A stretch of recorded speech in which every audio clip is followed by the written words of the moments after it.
तुमच्यावर जळणाऱ्या लोकांना कसे ओळखावे? नमस्कार मित्रांनो. आजच्या जगात प्रत्येक माणूस काही ना काही साध्य करण्यासाठी मेहनत घेत असतो. काही लोक मेहनत करून स्वतःची प्रगती करतात, तर काही लोक इतरांची प्रगती पाहून मनात जळफळाट ठेवतात.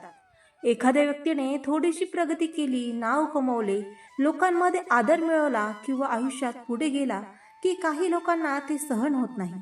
अशा लोकांच्या मनात ईर्ष्या, मत्सर आणि जळफळाट निर्माण होतो.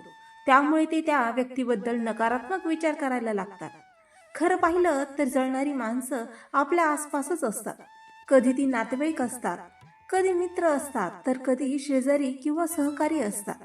त्यामुळे अशा लोकांना ओळखणे खूप महत्त्वाचे असते. कारण जळणारी माणसं आपल्याला थेट नुकसान करत नसली तरी त्यांचे वागणे, बोलणे आणि वर्तन आपल्यावर परिणाम करू शकते. जे लोक तुमच्यावर जळतात ते तुमच्या यशात आनंदी होत नाही. जेव्हा तुम्हाला काही चांगले मिळते तेव्हा ते मनापासून अभिनंदन करत नाही. त्यांच्या चेहऱ्यावर आनंद दिसत नाही. उलट ते तुमच्या यशाला कमी लेखण्याचा प्रयत्न करतात. उदाहरणार्थ, तुम्हाला एखादी चांगली नोकरी मिळाली किंवा व्यवसायात प्रगती झाली तर ते म्हणतील, अरे त्यात काय मोठं आहे, किंवा नशीब जोरावर आहे म्हणून झालं. अशा प्रकारची वाक्य बोलून ते तुमच्या कष्टांना कमी लेखतात. हेच जळणाऱ्या माणसांचे एक मोठे लक्षण असते. जळणारी माणसं कधीच तुमचं कौतुक करत नाही. तुम्ही कितीही चांगलं काम केले तरी त्याकडे दुर्लक्ष करतात.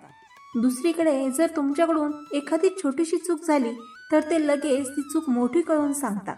अशा लोकांना तुमच्यातील चांगल्या गोष्टी दिसत नाहीत, पण छोट्या चुका मात्र लगेच दिसतात. कारण त्यांच्या मनात तुमच्याबद्दल सकारात्मक भावना नसते. काही लोक तुमच्यासमोर गोड बोलतात पण मागे तुमच्याबद्दल वाईट बोलतात. हे जळणाऱ्या लोकांचे आणखी एक स्पष्ट लक्षण आहे. ते तुमच्यासमोर तुमचे मित्र असल्यासारखे वागतात, पण इतर लोकांसमोर तुमची बदनामी करतात. ते तुमच्या कामाबद्दल शंका निर्माण करतात, तुमच्या व्यक्तिमत्वाबद्दल चुकीच्या गोष्टी सांगतात. अशा लोकांना तुमची प्रतिमा खराब करायची असते. जळणारी माणसं नेहमी तुमची तुलना इतरांशी करतात. त्यांना तुमची प्रगती स्वीकारणे कठीण वाटते. म्हणून ते म्हणतात, अमुक व्यक्ती तुझ्यापेक्षा जास्त चांगलं करत आहे, किंवा तू काही विशेष नाहीस. अशा प्रकारे ते तुमचा आत्मविश्वास कमी करण्याचा प्रयत्न करतात. त्यांना वाटते की तुम्ही निराश व्हाल आणि पुढे जाणे थांबवाल. कधी कधी जळणारी माणसं तुमच्या कामात अडथळे आणण्याचा प्रयत्न करतात. ते तुम्हाला चुकीचे सल्ले देतात, चुकीची माहिती देतात किंवा तुमच्या योजना बिघडवण्याचा प्रयत्न करतात. त्यांच्या मनात एकच विचार असतो की तुम्ही पुढे जाऊ नये. अशा लोकांपासून सावध राहणे खूप गरजेचे आहे. जळणाऱ्या लोकांना तुमचा आनंद सहन होत नाही. जेव्हा तुम्ही आनंदी असता तेव्हा ते काहीतरी नकारात्मक बोलून तुमचा मूड खराब करण्याचा प्रयत्न करतात. ते तुमच्या आनंदात सहभागी होत नाहीत. उलट ते असे बोलतात की तुम्हाला वाईट वाटेल. यामुळे तुम्हाला त्यांच्या खऱ्या भावना समजतात. अनेक वेळा जळणारी माणसं तुमच्या जवळ राहण्याचा प्रयत्न करतात, कारण त्यांना तुमच्याबद्दल माहिती मिळवायची असते. ते तुमच्या योजना, तुमचे काम, तुमचे पुढील निर्णय याबद्दल जाणून घेतात आणि नंतर त्या माहितीचा वापर तुमच्या विरुद्ध करतात. म्हणूनच प्रत्येकावर सहज विश्वास ठेवणे योग्य नाही. काही लोक तुमच्याशी सतत स्पर्धा करण्याचा प्रयत्न करतात. तुम्ही काही साध्य केले की तेही लगेच तेच करण्याचा प्रयत्न करतात. त्यांना तुमच्यापेक्षा पुढे जायचे असते, पण ते सकारात्मक स्पर्धा नसते, त्यामागे जळफळाट असतो. अशा लोकांना तुमची प्रगती सहन होत नाही. जळणाऱ्या माणसांचे आणखी एक वैशिष्ट्य म्हणजे ते तुमच्या अपयशात आनंद मानतात. जर तुमच्याकडून काही चूक झाली किंवा तुम्हाला अपयश आले तर ते आतून आनंदी होतात. बाहेरून ते सहानुभूती दाखवतात, पण त्यांच्या मनात वेगळीच भावना असते. अशा वेळी त्यांचा खरा स्वभाव समोर येतो. तुमच्यावर जळणारी माणसं अनेकदा तुमच्याबद्दल अफवा पसरवतात.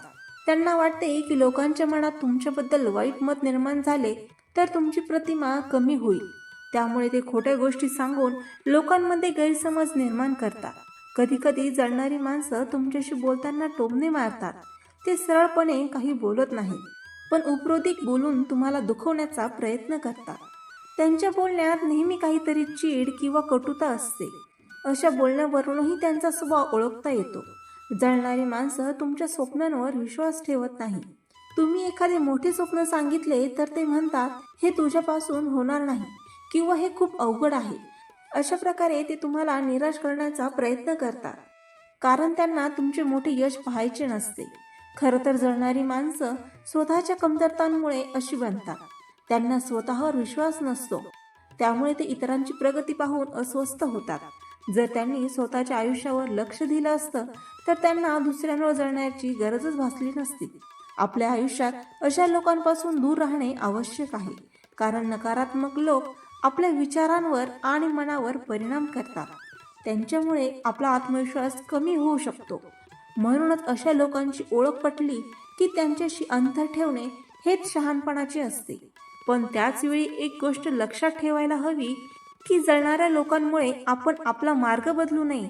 आपण प्रामाणिकपणे मेहनत करत राहिली पाहिजे, कारण शेवटी मेहनत, प्रामाणिकपणा आणि सकारात्मक विचार यामुळे खरे यश मिळते.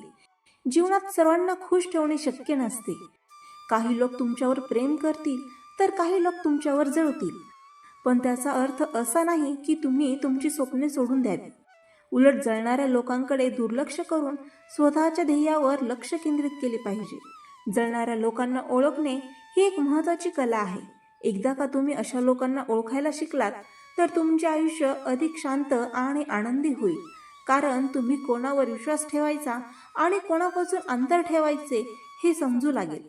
शेवटी एवढेच म्हणावेसे वाटते की जगात जळणारी माणसं असणारच, पण त्यांना आपल्या आयुष्यावर राज्य करू देऊ नका.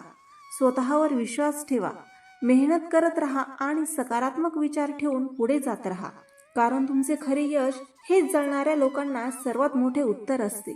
तर मित्रांनो, आशा आहे तुम्हाला हे विचार आवडले असेल. असे सकारात्मक विचार ऐकण्यासाठी माझ्या चॅनलला लाईक, शेअर आणि सबस्क्राईब करायला विसरू नका. पुन्हा भेटूया नवीन विचारांसह. तोपर्यंत धन्यवाद.